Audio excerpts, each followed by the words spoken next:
பாலந்தபாய் ஜெயிலிருந்து வெளியே ரிலீஸ் ஆகிற அம்மாவும் பையனும் ஒரு வேலையை தேடி போறாங்க. வேலை கிடைச்ச இடத்துல என்னாச்சு அப்படிங்கிறதா இந்த பாலந்த பாய் படத்தோட ஒரு சின்ன பேஸ் பிளாட். எப்பவும் போல இந்த வீடியோக்குள்ள போறதுக்கு முன்னாடி ஹலோ ஹாய் ஃப்ரெண்ட்ஸ், நான் தான் உங்க ஜெயராமகிருஷ்ணன் பேசுறேன். குட்டி மெசேஜ். அதாவது ஒரு விஷயம் பண்றதுக்கு நிறைய விஷயங்கள் தடங்களா இருக்கிறது வேற, உங்க மைண்டுக்குள்ளேயே இதை அப்புறம் பண்ணிக்கலாம் அப்படின்னு சோம்பேறித்தனமா இருக்கிறது வேற. முதல்ல அந்த தாட் வரும்போது அங்கேயே ஸ்டாப் பண்ணி அந்த வேலையை செய்ய ஆரம்பிங்க. ஆட்டோமேட்டிக்கா நீங்க நினைச்சது இப்ப இல்லைனாலும் ஃபியூச்சர்ல கண்டிப்பா நடக்கும். பாலந்த பாய் இந்த படத்தை பொறுத்த வரைக்கும் ஷோ ஸ்டீலர்ஸ்னு 2 பேர் இருக்காங்க. இவங்க 2 பேருக்காக தாராளமா நீங்க போய் இந்த படத்தை பார்க்கலாம். இதை நான் ஸ்டார்டிங்லேயே சொல்றேன். ஏன்னா அந்த அளவுக்கு ஒரு பிரில்லியன்டான ஆக்டிங் பெர்ஃபார்மன்ஸ் பண்ணியிருக்காங்க. யாருன்னா இந்த படத்துல அம்மா கேரக்டர்ல நடிச்ச ஃபர்சானா அப்படிங்கிறவங்களும், அந்த சின்ன பையன் ரோல்ல நடிச்ச ஆதிசேஷன் அப்படிங்கிற அந்த குட்டி பையனும், இவங்க 2 பேருமே வந்து ஒரு பிரில்லியன்டான ஒரு யதார்த்தமான ஆக்டிங் பெர்ஃபார்மன்ஸ் கொடுத்துருக்காங்க. எனக்கு அந்த சின்ன பையன் ஆக்டிங் இன்னுமே வந்து என் மைண்டுக்குள்ள ஓடிட்டு இருக்கு. இந்த மாதிரி ஒரு ஆக்டிங் பெர்ஃபார்மன்ஸ் இவ்வளவு சிம்பிளா இருந்தாலும் இது எப்படி இவர் நடிச்சிருக்காரு அப்படின்னு அந்த அளவுக்கு ரொம்ப யதார்த்தமா நுணுக்கமா சில ரியாக்ஷன்ஸ் எல்லாம் அந்த சின்ன பையன் ஆதிசேஷன் வந்து பாலன்கிற பையனுக்கு பண்ணியிருக்காரு.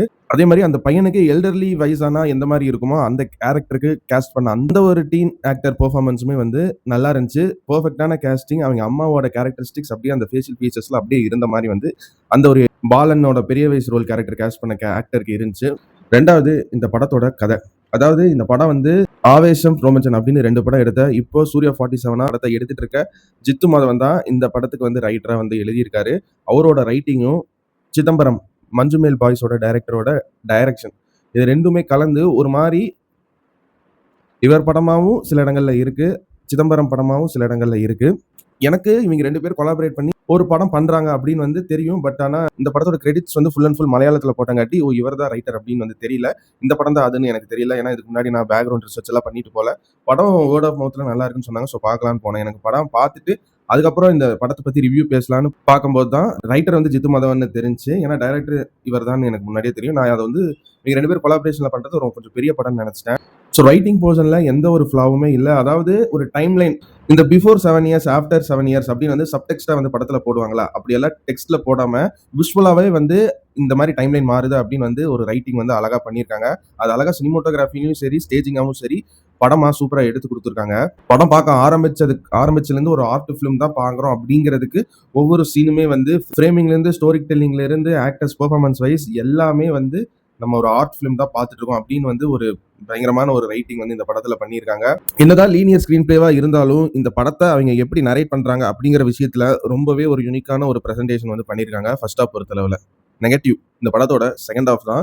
ஏன்னா ஃபர்ஸ்ட் ஹாஃப் வந்து அடுத்தடுத்த சீன் டக்கு டக்கு டக்கு டக்குன்னு மூவ் ஆயிட்டு இருக்கும்.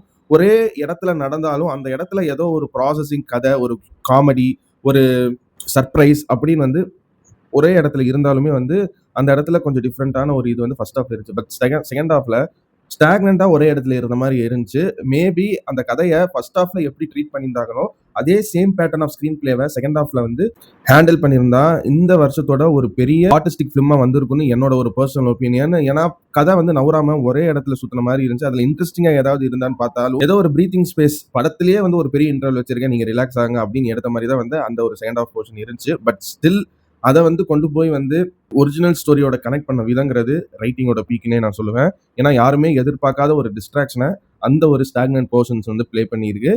சப்கான்சியஸா மைண்டில் அந்த கேரக்டரை பற்றி யோசிச்சிருக்கவே மாட்டோம். அந்த மாதிரி ஒரு கனெக்ஷன் வெச்சங்காட்டி இந்த படம் ஒன் ஆஃப் த பெஸ்ட் ரைட்டிங்னே வந்து எல்லாரும் சொல்லக்கூடிய ஒரு படமாக மாறி இருக்கு இந்த பாலந்த பாய். ஸோ ஓவராலாக மியூசிக்கை பற்றி சொல்லணும்னா இந்த படத்தோட இன்னொரு சோலே இந்த மியூசிக்னு தான் சொல்லுவேன். சுஷின் ஷியாமா இப்படி மியூசிக் போட்டிருக்காரு அப்படின்னு என்ன இந்த படத்தில் சில பேக்ரவுண்ட் ஸ்கோர் சர்ப்ரைஸ் பண்ணுச்சு.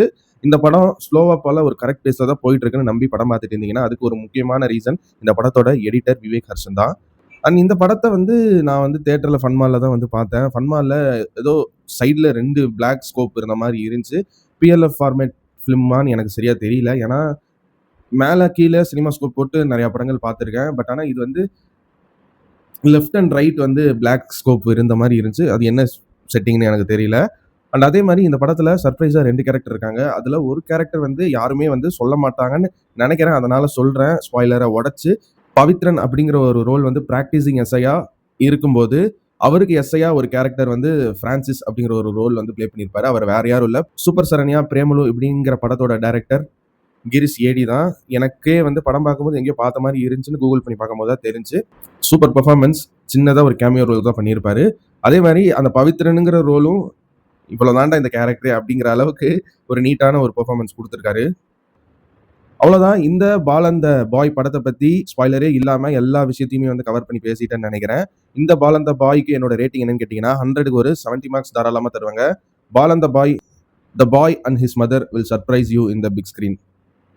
நான் உங்கள இதே மாரி இன்னொரு சூப்பரான வீடியோல சந்திக்கிற வரைக்கும் நீங்களும் நல்லா இருங்க.